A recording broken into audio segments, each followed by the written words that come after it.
Бейжің Еуропа одағының экономикасына ғана емес, оның қауіпсіздігіне де қауіп төндіреді деп ескертті. Еуропа одағы сыртқы істер министрлері Қытайдан келетін тәуекелдерді бірлесіп бағалау барысында. Олар Қытайдың өзінің экономикалық және технологиялық үстемдігі арқылы Еуропа одағынан асимметриялық артықшылықтарға ие екенін, бұл оны блок үшін ұзақ мерзімді маңызды стратегиялық сын-қатерге айналдыратынын айтты. Соңғы айларда Еуропа одағы мен Қытай арасындағы текетірес күшейе түсті. Қытайдың өндірістік қуаттылығының шамадан тыс артуы еуропалық экономиканың тұтас салаларына қауіп төндіргендіктен, одақ Бейжіңмен сауда байланыстарын диалог арқылы теңгерімдеу үшін қазан айына дейін мерзім белгіледі.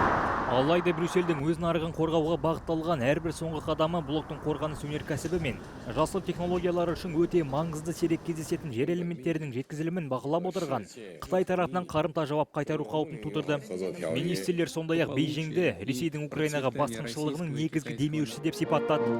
Олар Қытай мен Ресейдің аймақтық үстемдік орнатуға және жаһандық тәртіпті өз мүдделеріне сай қайта құруға ұмтылып, ықпал ету аймақтары логикасына қайта оралуды ынталандырып отырғанын атап өтті.